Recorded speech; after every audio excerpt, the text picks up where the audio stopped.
திருவள்ளுவரின் வழியில் வாழ்ந்து வாழ்வின் உன்னத நிலையினை அடைய திருக்குறளோடு நாம் என்னும் இந்த நிகழ்விலே இணைந்திருக்கின்ற உங்கள் அனைவருக்கும் முதற்கண் வணக்கம். குறள் எண் 501. அதிகாரம் தெரிந்து தெளிதல்.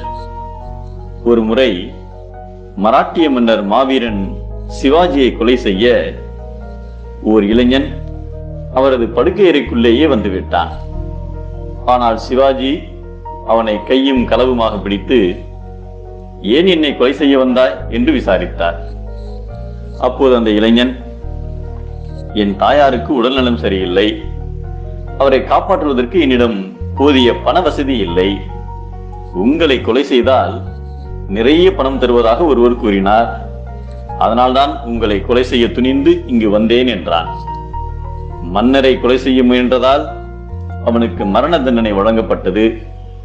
அப்போது சிவாஜி அவனிடம், நாளை காலையில் உனக்கு மரண தண்டனை நிறைவேற்றப்படும், உனக்கு கடைசி ஆசை ஏதாவது இருந்தால் கூறு, நிறைவேற்றி தருகிறேன் என்றார். அதற்கு அந்த இளைஞன், என்னுடைய அம்மாவை கடைசியாக ஒரு முறை பார்த்து விட்டு வர வேண்டும், ஆனால் நான் கைதியாக செல்லக்கூடாது, அப்படி சென்றால் அந்த கோலத்தை பார்த்து என் அன்னை மிகவும் பயப்படுவாள் என்றான். அதற்கு சிவாஜி, சாதுரியமாக பேசி தப்பியோட திட்டமிடுகிறாயா என்று கேட்டார்.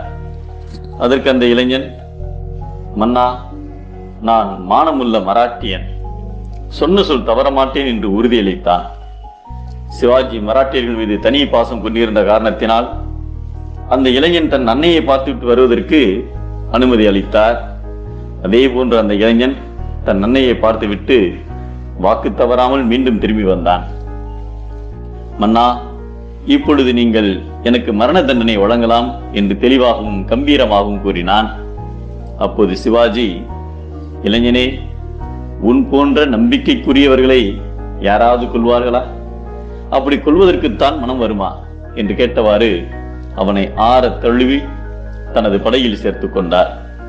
அறம், பொருள், இன்பம், உயிருக்காக அஞ்சும் அச்சம் ஆகிய 4 வகையாலும் ஒருவனின் மன இயல்பை ஆராய்ந்த பின்பு ஒருவனை அரசனால் தெளியப்படுவான் என்பதை அறம், பொருள், இன்பம், உயிரச்சம் 4 திறம் தெரிந்து தேரப்படும் என்கிறார் நம் தெய்வ புலவர் திருவள்ளுவர்.